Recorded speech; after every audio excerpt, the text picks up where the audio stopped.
Welcome to Beyond the Qubit. My name is Dekker and I'm your host. Today's guest is Koen Groenland, physicist, author of Introduction to Quantum Computing for Business and coordinator of startup hub Quantum Amsterdam. His focus is on quantum software. Koen works at the intersection of academia and entrepreneurship, helping to translate quantum research into real-world applications through Quantum Amsterdam. In this episode, Koen explains why quantum computers are not necessarily faster computers, but something fundamentally different.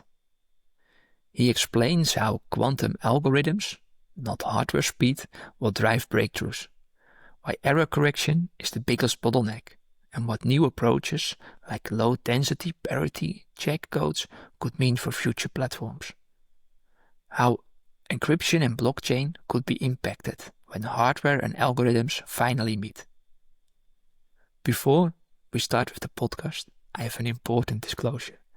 This is a personal podcast and I do not represent any organization out there. Let's get started. Welcome, Koen. Yeah, thank you. Can you introduce yourself and can you explain your background? What lessons from the past have shaped you? Yeah, absolutely. I work at the University of Amsterdam in a role that we call Innovation Officer, and I'll explain a bit more what that means. But first, as my background, I really come from the academic side. I did a PhD at Centrum Wiskunde en Informatica, which is a scientific institute in Amsterdam. And when I started, a new institute was just founded, which is called QSoft. It might sound like a software company, but it's not. It's really a scientific institute with a main purpose to research quantum algorithms and quantum information. So I studied what we can possibly do with the small, limited quantum computers that are available today, which of course is really interesting and still very relevant today. I got my PhD there, and over the past 5 years, I looked more at the commercial side of quantum computing. We have, I think, two goals. One of them is to push all the great inventions that we have in academia, push them to the real world, get them from a scientific paper that nobody can read into something that people can actually use. And secondly, we have a goal to make the ecosystem here bigger. We hope to have more startups, more companies that are using quantum computers in a positive way, make sure that in the Netherlands we have highly educated staff, make sure that many people can find a job here, make sure that revenue is generated here, make sure that maybe as Amsterdam or the Netherlands we have a leading position in this field. So this would be our dream for maybe the next 10 years, that we will grow to be one of the most important locations in the world when it comes to quantum technology. Okay, thank you, Koen. But can you maybe explain a little bit about yourself first? So have there been specific events or things that drove lessons from you from the past? What are the key things that shaped your personality and your character? That's a great question. I think coming from the academic side, I noticed that there are, in terms of quantum computing, there's two kind of different worlds. There's the academics, which tend to be kind of cautious and careful. They don't want to make overly optimistic predictions. And then there's people that work at companies. They often have to convince investors, and they often sketch a very positive picture. And I think one of the things that taught me the most is being part of both of these communities and being able to interpolate between them. Well, I think that academics will say that quantum computers are still very far away. There are a couple of companies that will claim that you can already do useful things with quantum computers. And I think the truth is somewhere in between. Koen, what was the moment when you thought quantum computers is really going to be big and I want to be part of this? Well, I kind of rolled into this slowly. I can imagine that many people that are now entering the field had sort of a eureka moment. But already in 2012, when I was a student, I did a small project on quantum computing, so I slowly learned about it. Already back then, there were people that claimed that in just 5 years, we would have fantastic and useful quantum computers. Well, we know how history went. In 5 years later, 2017, we didn't have that yet. But I have to admit that in the past year, a lot has happened, right? Over the past 15 years, we saw how these predictions went. People were often overly optimistic. Some were comparing us to, for example, fusion technology, which is always 30 years away, we jokingly say. But I have to say, in the past couple of years, a lot of things has happened. And if you know, for example, Sabine Hossenfelder, No, a I don't know. a science communicator that has a really good YouTube channel, she has always been a bit pessimistic about quantum computers, and I think rightfully so. But Is this the grumpy lady? well, in her last video, I was amazed. Even she was optimistic, because right now we're at kind of a stage where hardware is becoming really good. We're really getting the stage where we nailed how to make a single accurate qubit. We're really good at combining multiple, and we're close to reaching really proper error correction. And at the same time, there have been very nice developments in software and error correction. So there was a recent paper by Craig Gidney from Google, who did fantastic work on figuring out how a quantum computer could be used to crack RSA encryption. And according to him, you would only need, let's say, 1 million qubits or so and a week of computation time. And bringing these two together, the hardware roadmaps that have always been a bit optimistic, but not too far off either, and these predictions of what we need to run a quantum algorithm, they really are getting closer together. Wow. So I do believe that this is an interesting time to live. We're really seeing this point where the hardware and the software are about to meet each other. Okay. Thank you for the answers.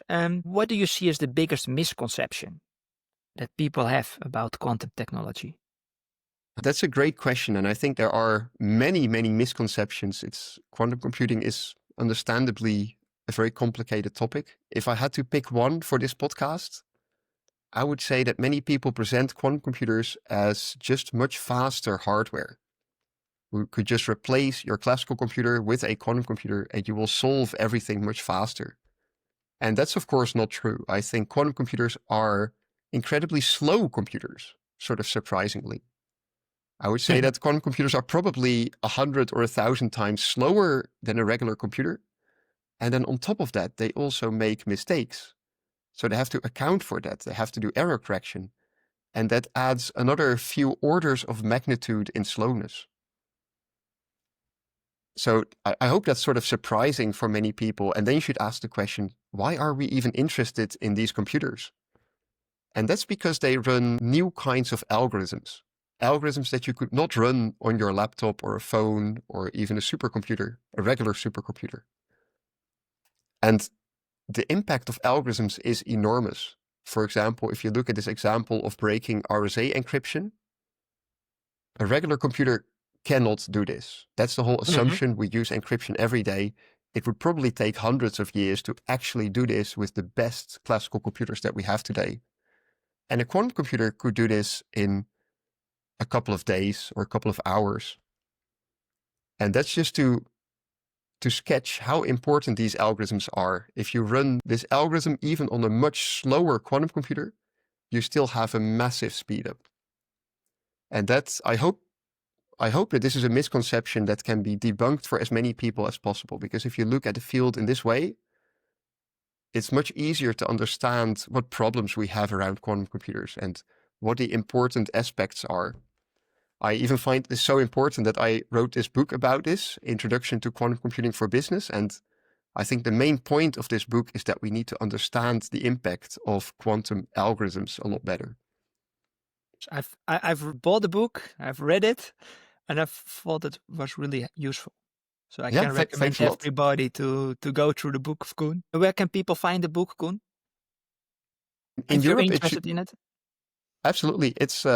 It's freely available online. If you go to intro2quantum.org, you can read it for free. You can download the PDF, but you can also buy the paperback in any large bookstore.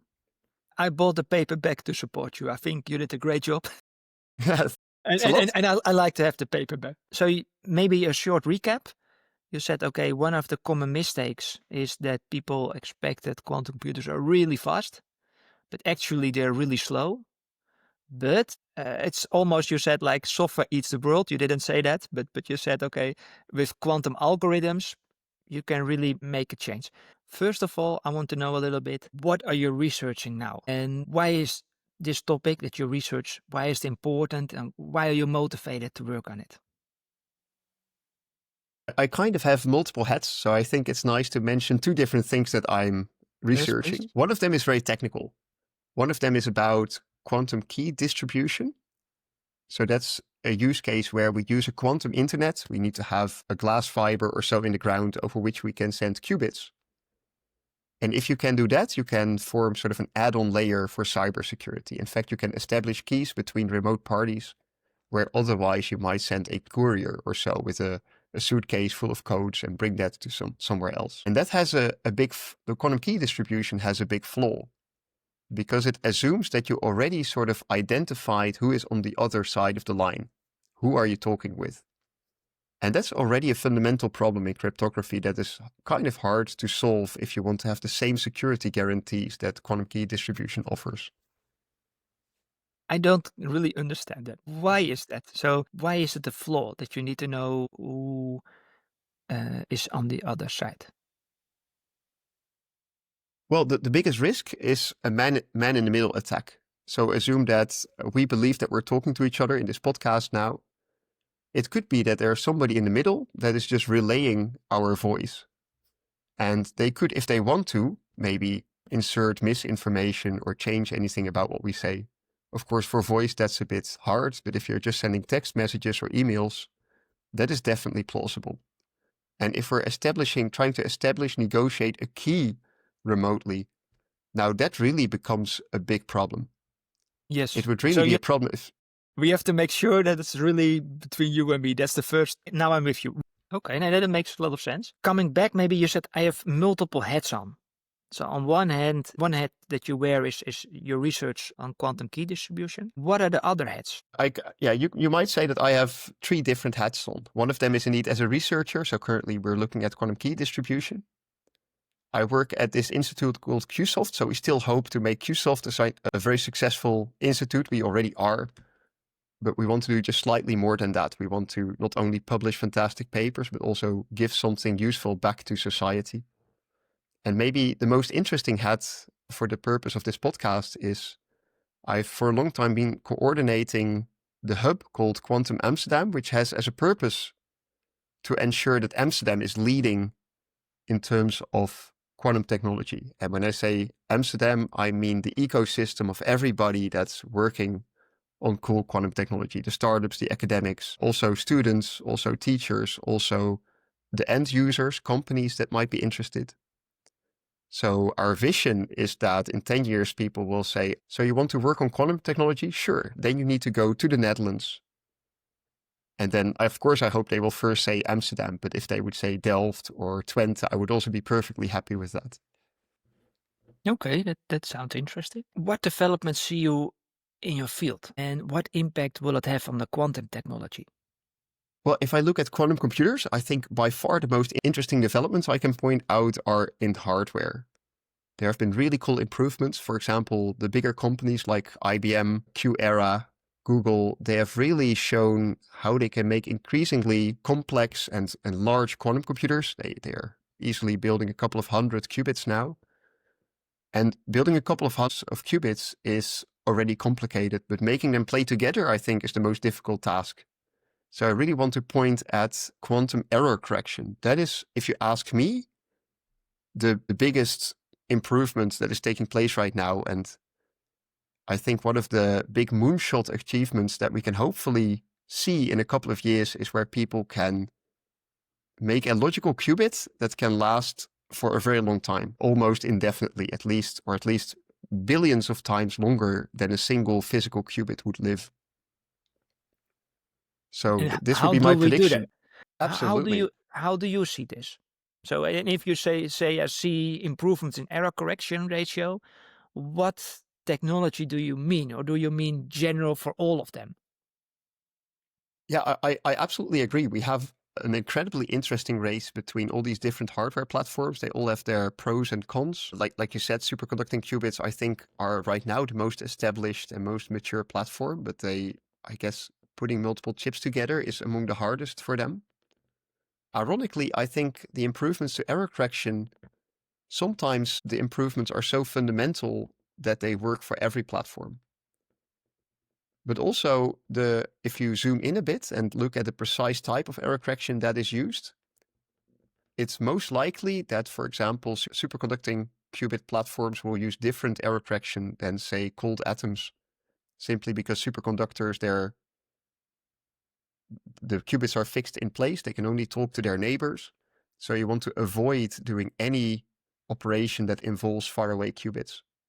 So for this example, we have the surface code.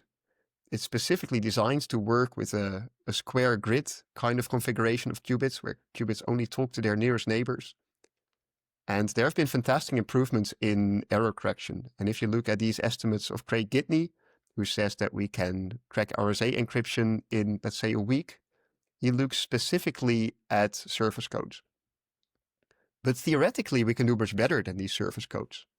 So there are, let me pronounce this correctly, quantum low density parity check codes.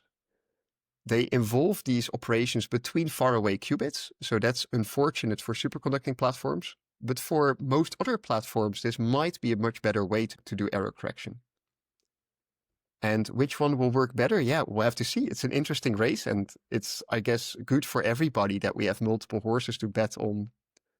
And we'll see whichever works best in the end. But with which platform do you think benefits most from the further away qubits, connecting them for the error correction? I think photonics is an obvious one, where because these photons are just flying around, you can easily connect any photon to any photon, of course, with certain limitations, but I guess you can have a lot of creativity in how you do error correction there. But also, for example, in trapped ions and cold atoms, the atoms are a bit easier to move. So also there, I could see, for example, these low density parity check codes as one of the best candidates. Interesting. When I interviewed Jan Goets from IQM, he mentioned that also IQM sees massive benefits in error correction. So now they're roughly at 1,000 physical qubits for one logical qubit, but he was talking like an improvement of 20 times, like moving the error correction ratio to 50 to 100. He talked about an hybrid approach between the two that you mentioned. So the topological and I think the star, it's in the IQM roadmap. But maybe to summarize, as you think, is that it's for superconducting qubits, it's harder because it are not moving qubits. Can you explain that a little bit? I didn't fully get that. Why is that? I hope this is a relatively easy concept. These qubits, if you think of a regular computer, if I want to have one bit on my hard drive and another bit on my hard drive and compare them, my hard drive and my whole computer doesn't care, right? We can just fetch these qubits, they go into the CPU, and the CPU can act on them directly. So in a quantum computer, we cannot just fetch a bit and transport it. These bits are fixed in place. These qubits are, in the case of a superconducting qubit chip, they are literally at a certain location on the chip, and we don't have cables that transport them so easily. So the best kind of way we can work with them is to simply say all qubits are fixed and they're only going to talk to their immediate neighbors because there is some connection between qubits that sit close to each other. So also the error correction that we want to do on these platforms is most likely a type of error correction where we only need these immediate neighbor interactions. So it's very kind of a simple geometrical problem, you might say. And for cold atoms, we have really nice techniques. We call them tweezers made of light, and we can really pick up an atom and transport them wherever we like. So we can really pick up any two atoms that we like and bring them together. And that gives so many more possibilities. So theoretically, the error correction that we do on cold atoms could be a lot more efficient than the error correction that we do on superconducting qubits. Wow. Of course, these platforms have different downsides that we have to weigh against each other, so it's not immediately clear which one is better. But it's interesting that we can use different techniques on different types of platforms. Yes. Coming back, when do you expect the first quantum applications to have impact on society? That's a question I really like, and I guess the billion-dollar question. that everybody wants to know. If you ask me, I made several predictions, which are based on very heavy assumptions. I'm going to assume that the number of qubits that we put on the chip is going to evolve a bit like Moore's law. So we have an exponential growth in the number of qubits that we can build, which is an assumption. I have no proof that this is going to happen. I'm going to assume that the first use cases will be in code breaking or simulation of chemistry, simulation of materials.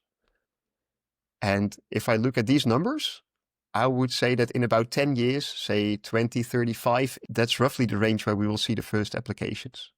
But there's a big margin of error. So I would say if you would make sort of if you would plot the likeliness that you would see the first application per year, it would be a bit like a bell curve, but a very much spread out bell curve. There's a huge risk that this might already happen 5 years earlier. There's a huge risk that it might happen 5 years later. So I want to be careful, but this is the most accurate prediction that I can give today, I think. What I also liked about your book is that you were cautious of being too optimistic and hyping the area. It felt like you really tried to be no nonsense and realistic. Yeah, so I thought that was interesting. Which applications do you think will have the most impact? That's a big open question that I think is a lot harder to answer. We're often looking at applications in chemistry, where I picture that people that are currently doing computational chemistry, quantum chemistry on a classical computer, we hope to help these people, give them more tools, help them, for example, develop new types of batteries, find new types of medicine. So that's one category that I think we have good evidence that we have the right algorithms, quantum algorithms for that. But of course, the total economic impact is, well, still huge, but not as large as when we could potentially speed up, for example, machine learning or optimization or generic company problems. I would call it operations research. If we can have a significant improvement using quantum computers there, that would probably have a much bigger economic impact. But I have to say, we're much less sure about how good the quantum algorithms will be there. So that's a big risk. But if there's one area that will have a huge impact in the near future, that would be in encryption or breaking encryption. So already today, I think most investments that relate to quantum computing are going to ensuring that current cryptography on classical computers is getting an upgrade and that they will be secure against quantum computers in, let's say, 5 or 10 years from now. And maybe, Koen, for your information, the feedback that I quite often get is if people hear I work on the podcast, hey Frank, but I have personal investments in crypto. Are those at risk? If encryption would be break, do you think that blockchain is at risk? Well, blockchain is very closely... Maybe the best risk, when is it at the risk? The risk for blockchain is not necessarily different than for, let's say, the cybersecurity of a company, at least in terms of how many years it's away. But yes, blockchain is very heavily dependent on what we call public key cryptography.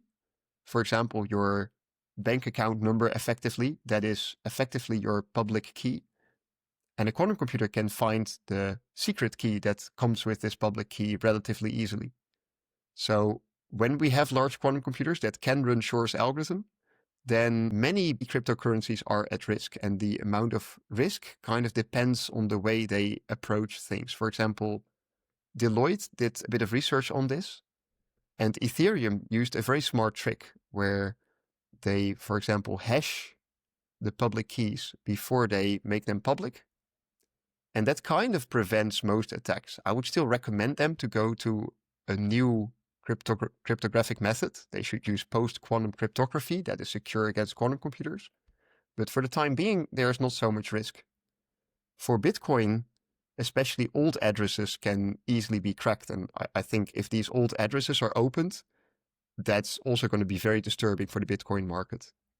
Some people are afraid of mining being impacted, but so far it seems that the impact of quantum computers on mining are very limited. It's really about breaking, like stealing somebody's secret key and stealing the money that's on a certain address. And how easy is it to adopt for a blockchain or Ethereum for a post-quantum world? How easy it is for them to migrate to a new system. Yes, to say, okay, look, now there's new technology, so how can we adjust for that? That is, I'm not a blockchain expert, but from what I hear, that's incredibly complicated because there needs to be consensus. So all miners need to agree with something. So it doesn't, especially Bitcoin is often said to be kind of conservative. So it's very likely that Bitcoin will be among the last to migrate. Maybe some others are more progressive. So if there is sufficient consensus, then in theory, from the software side, it would not be too much hassle to migrate. It's still a big problem. You need several experts to work on this, but it's definitely doable. But getting everybody along, I think that's the main challenge. Okay. Coming back to the application side, you said, okay, yes, a lot of people cite molecular modeling, either for medicines or for materials, and there we can optimize. But you said we can have more impact on society if we can solve machine learning problems. Really Yes, optimization. Is that the correct summary? absolutely. Yeah, And then in your book, what I really liked is you explained there's a difference between logical qubits and logical qubits. Can you absolutely. explain what the difference between logical qubits and logical qubits is? And then you mentioned the error fault rate.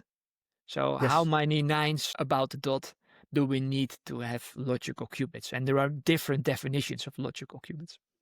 Can you elaborate a little bit on that? Yeah, thank you for bringing this up. I think there's a main misconception that people say, oh, somebody built a logical qubit. And then there's immediate assumption that logical qubits are perfect, that they don't make any mistakes whatsoever.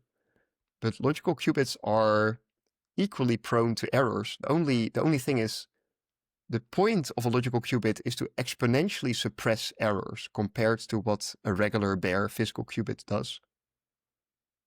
But still, exponentially suppressing that is still maybe not enough because the amount of steps, the number of steps that we need to do to run a quantum algorithm is so extremely huge. Imagine if you leave your computer on for just 5 minutes, it's making 1 billion steps per second. So the number of steps that you do, even to run a pretty simple computation, is huge. So also, if a logical qubit makes one mistake in, let's say, 1,000 steps or 10,000 steps or 1,000,000 steps, that's definitely not good enough. So we need to somehow push the number of errors, like the frequency of errors that a logical qubit makes, that needs to be pushed to the inverse of the number of steps that your algorithm needs. So if your algorithm needs roughly 1 billion steps, then the error margin is like 1 in 1 billion. So then it's still likely that there is some kind of a mistake. You might need to do the computation multiple times, but if you're in that ballpark, we are quite confident that we can do useful computations. And I think in your book, Koen, you have a very excellent picture that describes this. Would you be able to share that with the audience afterwards, or would you be comfortable if I share maybe a link to your book? Yeah, absolutely. It's published under an open access license, so you can just take the pictures and show them. It's perfect, thank you. But then you also explain the depth and the amount of steps. So for machine learning and optimization problems, what is the depth, the width, and the steps that we need? So you said, okay, if we go to bigger amount of logical qubits, then both the is it the width and the steps? Oh, please help me out here. Yes, yeah, we use jargon called width to represent the number of qubits that are needed for an algorithm, and the depth to represent the number of steps that you do. So I really imagine sort of a rectangle that has a certain width and a certain depth, and that represents the number of, well, the resources that you need in order to do something. You might also say, if I want to play a modern computer game or so, I also need to have a certain width, a certain amount of RAM on my computer to run it. And the depth is not really there on classical computers because they really don't make any mistakes. So classical computers always have infinite depth in this language. Quantum computers, because they do make mistakes, they are only good for algorithms that are only so and so long, that only take so and so many steps. Maybe to summarize, the quantum computing has two issues. First of all, it's in-memory compute, so they cannot store the data. Yes. And secondly, they make errors. Yes, absolutely. And because of that, we need the width and the depth. Is that correct to say? Yes. Yeah. I think that's a simplified picture, but a very useful picture to look at. Yes. And then if we want to do optimization problem, like machine learning for for logistics or for financials, How much what do is we the need? yeah, exactly. What is the minimum that we need? It's very hard to say because, as we said earlier, most of these algorithms we have not, maybe we have not found the algorithms yet, and for those that we are experimenting with, we cannot prove how well they work. So we really have to find out. We really have to just play And around to discover this. why can we not prove? Is it because the hardware is not yet there, or the software is not yet there, or both, or are there other reasons why we cannot prove it yet? Yeah, but when I say prove, I really mean like proving on a piece of paper. So really a mathematical proof that something would take a certain number of steps. So when we have the hardware, I guess then we will have very much evidence whether an algorithm works or not and how many resources we actually need. But I can give you maybe an indication of what is needed for stuff where we do understand the width and the depth of an algorithm. So Yes, please. for example, to crack encryption, that's an example that I love because it's very clean. You either break the encryption or you don't. There's not something in between. So we know exactly when we have solved the problem. So for modern RSA encryption, what's typically assumed is that you need a few thousand logical qubits, let's say around 4,000 or so. And the number of steps, when I look mainly at the most complicated steps to do, that is a few billion. There's multiple definitions of how you compute, so it could be a bit more, a bit less, but several billion, so 10 to the power 9, 10 to the power 10, that's the order of difficult steps that you need to make. So also the error of your qubits needs to go down to the inverse, so 1 in a billion, compared to, let's say, 1 in 100 that we have today. And what does this mean for machine learning, quantum machine learning, optimization problems? Because there we also need machine learning is based on estimating parameters and big data. But with the current amount of qubits, quantum is not good at the moment in big data. Absolutely. Yeah, this is one of the reasons I would not recommend to focus too much on quantum machine learning. At first hand, it sounds fantastic because machine learning works amazingly well. Quantum is a very promising technology. So everybody's first reaction is if you put that together, you have something revolutionary. But there are two reasons why I'm skeptical about it. One of them is what you already mentioned. Quantum is not very good at loading or reading large amounts of data, which is typically assumed to be, which is typically the thing that we do with machine learning today, right? Big data, learning from many experiences. And there's a second reason. We discussed that quantum computers have only an advantage if you have a really, really good algorithm. An algorithm that really is an improvement over what we can do classically. But machine learning is precisely the area where we have very good classical algorithms. So if we're going to search for a niche where quantum computers are really good, we should search for stuff where we don't have good classical algorithms. So if I combine these two, right, we need to look at places where classical algorithms are lacking and where we don't need a lot of data. You might look at what I would call small data problems, or professionals call it optimization. Yes, exactly. And is it clear why optimization is different from machine learning? Why, for example, if you want to do... No, that's not yet clear. Please dive a little bit deeper. So I'm aware of small data, and that people refer, say, okay, optimization. So maybe to summarize, machine learning is really for big data, and optimization you mean more for small data. But then really highly complicated issues that you cannot easily solve. And I call it the depth is much bigger. So on a small amount of data, you try to calculate much more complex things, which a normal computer does not have the amount of computational power to solve. Is that a good summary, Koen? Yeah, absolutely. Yeah, I think that's well said.